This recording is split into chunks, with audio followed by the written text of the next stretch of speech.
The hospital smelled like antiseptic and burnt coffee, same as it always did at 6 in the morning. I pulled my scrubs on in the break room locker, the fluorescent light above me, flickering the way it had been for 3 weeks, because maintenance still hadn't come to fix it. I didn't bother reporting it again. I had learned to stop fighting the small battles. My shift started at 6:30. I was always there by 6.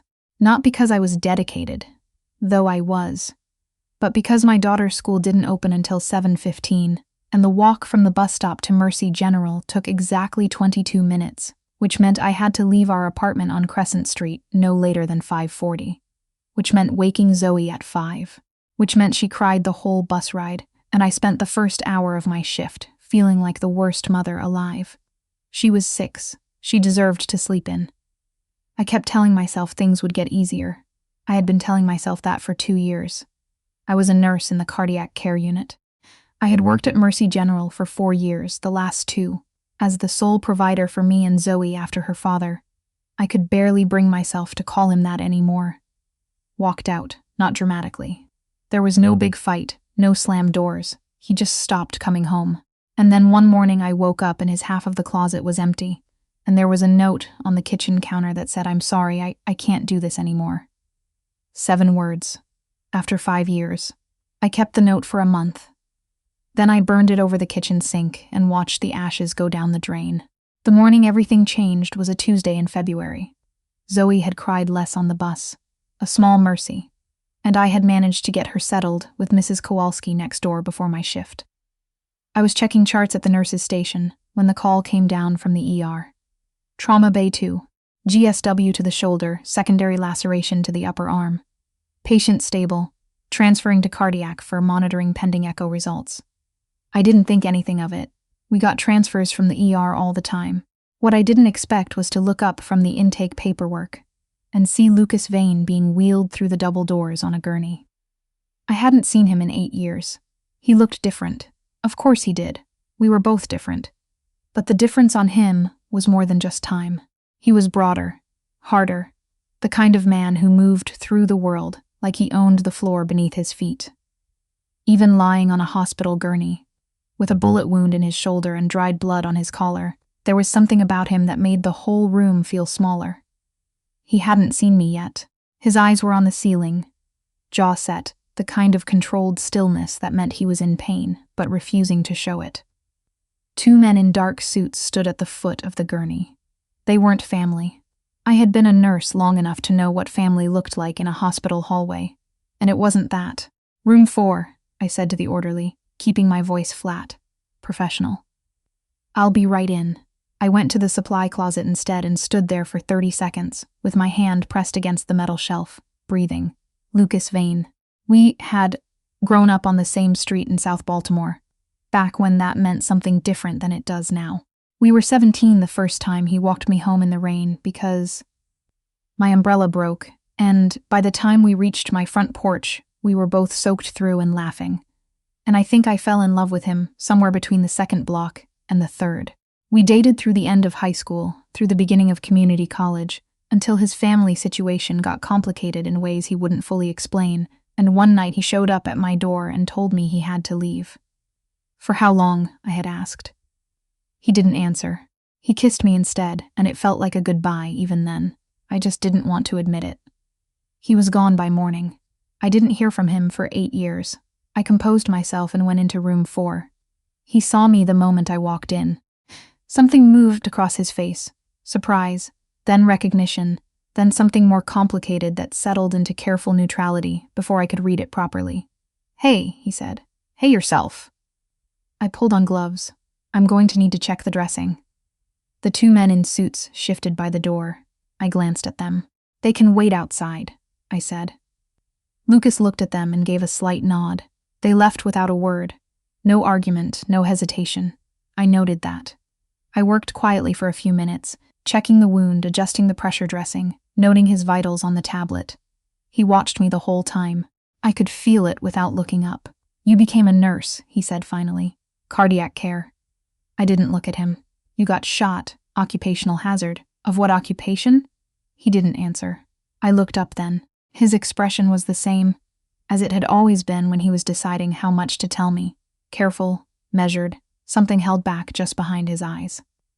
I had spent 2 years of my teenage life learning to read that face. I still could. Lucas! It's complicated. It always was with you. I finished with the dressing and stepped back. On paper, I was supposed to ask him about next of kin, emergency contacts, insurance. I asked him about insurance because I had to. I skipped the rest. He stayed in the cardiac unit for 4 days. I told myself I was not going to think about him any more than I thought about any other patient. I checked his chart, I monitored his echo results, I administered his meds on schedule, and kept everything brisk and clinical and professional. The 2 men in suits rotated shifts outside his door. On the 2nd day, there were 3 of them. On the 3rd day, the charge nurse pulled me aside and told me there were people downstairs asking questions about the patient in room 4, and that administration had called someone, and now there were 2 men in the lobby who were definitely not hospital security, and could I please keep things running smoothly on the floor? I didn't ask who the men downstairs were. I already had a feeling. The night before he was due to be discharged, I was doing my last chart checks, and I found him sitting up in bed, looking out the window at the city. Baltimore at night from the 4th floor. Not glamorous, but it was ours. The lights on the harbor, the orange wash of the streetlights, the bridge in the distance. You should be sleeping, I said. I know. He didn't move. Sit down for a minute. I'm working. 1 minute. I sat. I don't know why. I had very good reasons not to. I heard about your husband, he said quietly. That he left. I looked at him. How did you hear that? He didn't answer, which was its own answer. Lucas, what is it that you do exactly? He turned from the window and looked at me directly. I run things, in this city and some others. I can't explain all of it right now. But I need you to know that I didn't leave because I wanted to. There were people involved, situations I had no control over. I was 19, and I was in over my head, and I was trying to protect you by going. I was quiet for a moment. Did it work? Yes. Great. I stood up. I'm glad you're recovering well. Discharge is at 10 tomorrow morning. The follow-up referral will be sent to whatever doctor you designate. I'd like to designate you. I'm not a cardiologist. I know what you are. I stopped at the door. I have a daughter, I said, not as an explanation, just as a fact I needed him to have. He nodded slowly. I know. I walked back to the nurse's station and sat down and stared at a chart without reading a single word on it for 6 minutes. He was discharged at 10 the next morning. I was not on shift. I had specifically swapped with a colleague so I would not be there. That should have been the end of it. It wasn't. He sent flowers to the unit 2 days later. Not to me specifically, to the whole floor, with a card that said, "Thank you for the excellent care. Professional, appropriate, untraceable back to anything personal." I put the flowers in the break room and didn't say anything to anyone. Then he showed up at Zoe's school. Not in a threatening way. I want to be clear about that, because the way I'm describing it makes it sound alarming, and in the moment it was. But not for the reason you'd think. I was picking Zoe up on a Thursday afternoon, late because my bus ran behind, and I was half jogging to the front entrance when I saw her standing on the sidewalk with Mrs. Patterson, her teacher, and a man crouching down to her level, with his hands on his knees, talking to her the way adults do when they're trying to seem less tall. Lucas. Zoe was telling him about a drawing she'd made that day. He was listening like it was the most important thing he'd heard all week. Something in my chest did something I can't fully describe. I walked faster. Hey.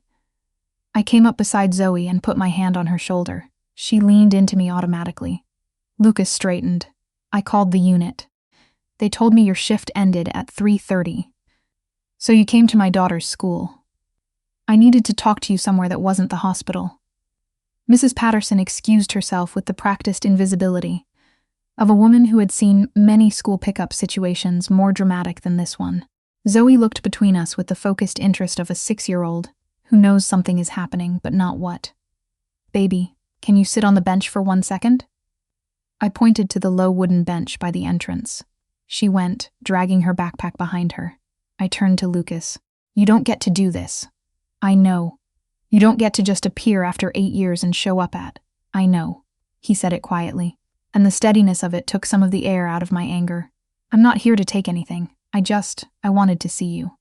Outside of the situation I was in, as myself." He paused. "Or as close to myself as I can get these days. And who is that?" He was quiet for a beat.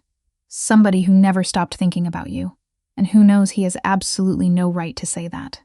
I looked at him for a long moment. Then I looked at Zoe on the bench, swinging her feet, examining a loose thread on her backpack strap. "I have 45 minutes before I need to start dinner," I said. "There's a coffee place on Arden Street." The coffee place on Arden Street was the kind of neighborhood spot that had survived 3 rounds of gentrification through sheer stubbornness. Mismatched chairs, a bulletin board with flyers for local bands, the best black coffee in a 5-block radius. We sat in the corner. Zoe had a hot chocolate and colored in her notebook. Lucas sat across from me, and I looked at him properly for the first time in 8 years, without latex gloves and a blood pressure cuff between us. He told me some of it. Not all of it, but some.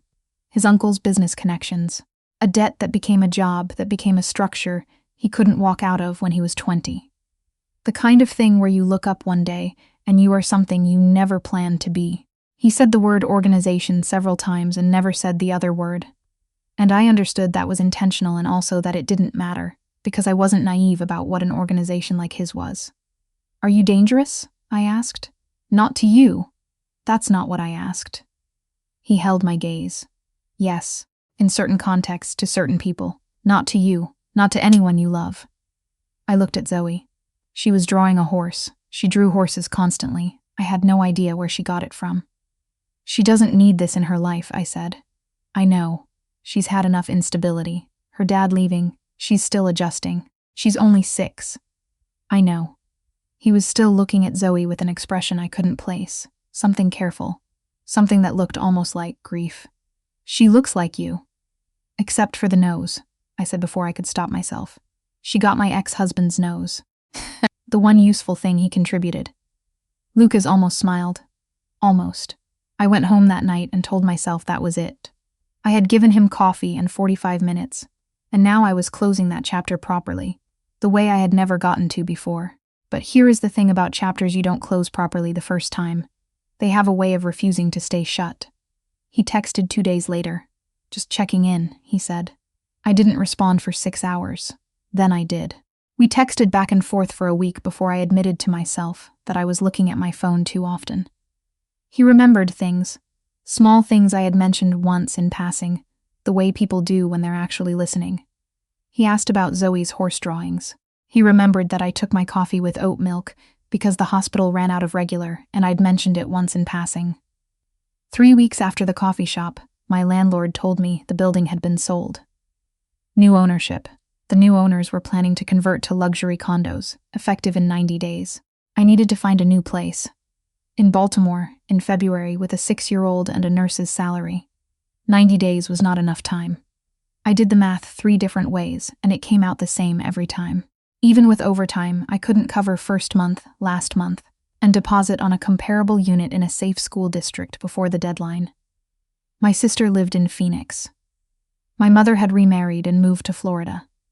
My closest friend from nursing school had just had twins and was drowning in her own chaos. I was looking at the options and none of them were good options. I didn't tell Lucas. I want to be clear about that. I didn't call him.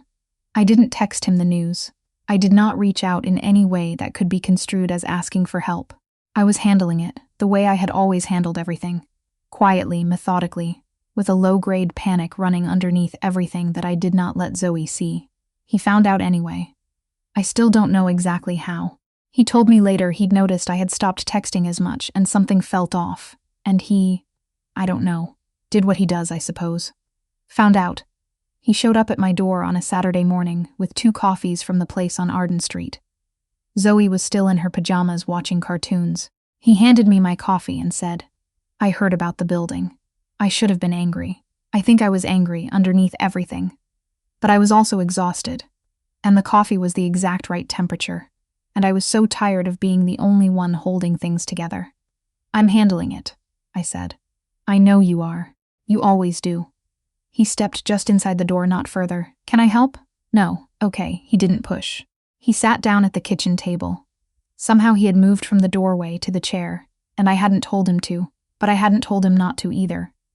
And he drank his coffee and said, "Tell me what the options are." I told him, all of them, including the bad ones. He listened without interrupting. When I finished, he was quiet for a moment. "I have a property in Roland Park," he said.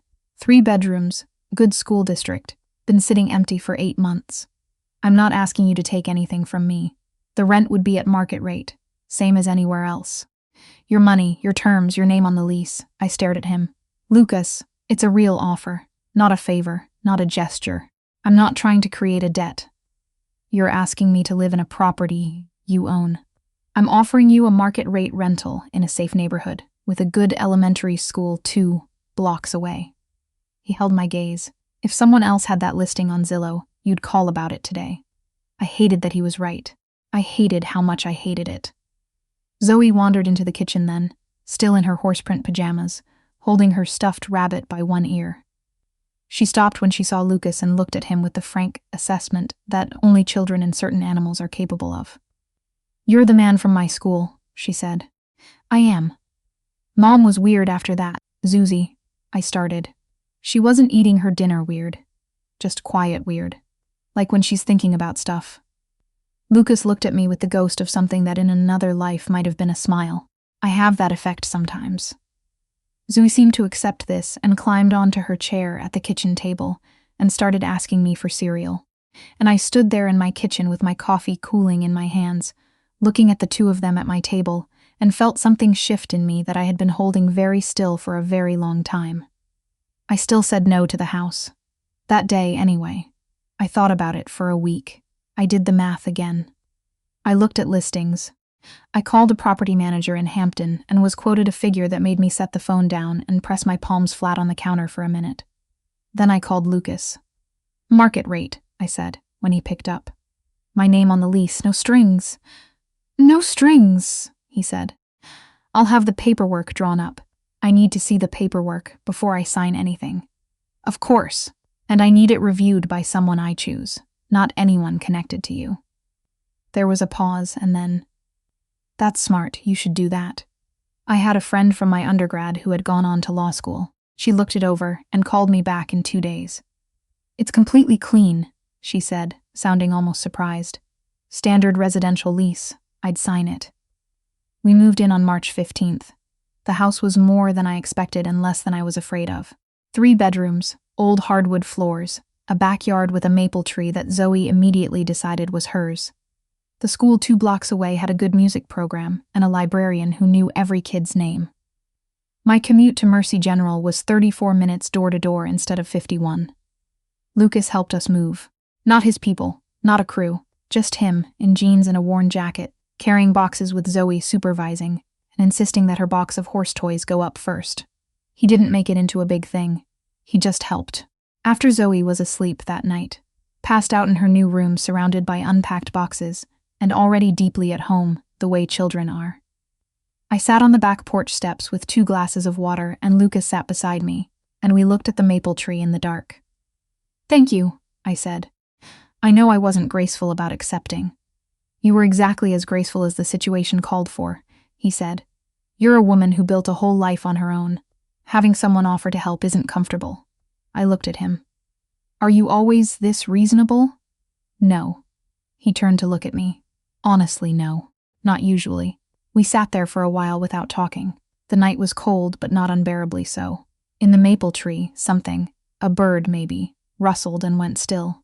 "I need to know something," I said finally. "Okay, what are you actually doing here? Not the house, not the coffee. You, what do you want?" He was quiet long enough that I thought he might not answer. Then, I spent 8 years doing what I had to do, becoming what I had to become. And the whole time there was this part of me that kept coming back to a rainy night on a street in South Baltimore, and a girl who laughed when her umbrella broke. He looked at his hands. "I'm not asking you to forgive everything you don't even know yet. I'm not asking you to sign up for whatever my life looks like. I wanted the chance to be someone you could look at and not immediately think about everything that came before." I was quiet. "Is that possible?" he asked. I thought about the past 2 years. The note on the counter with 7 words. The nights I stayed awake doing arithmetic in my head while Zoe slept down the hall. The shift I worked on Christmas Eve because I needed the overtime, and I told myself she was too young to remember anyway. I thought about a man who carried boxes all afternoon and didn't make it a performance. I don't know yet, I said honestly, but I'm not saying no. He nodded slowly, like that meant something, like that was enough for now. We sat on the back steps until the cold finally drove us inside, and when he left, he squeezed my hand once at the door.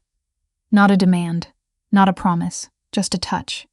And then he was gone down the walk, and I stood in the doorway of my new house for a long moment before closing the door behind me. Upstairs, Zoe was asleep, with her stuffed rabbit tucked under her arm. I sat on the edge of her bed in the dark for a minute, watching her breathe. She looked like me, except for the nose. She was the whole reason I got up at 5 in the morning and fought for every good thing I had, and she was the reason I had to be careful.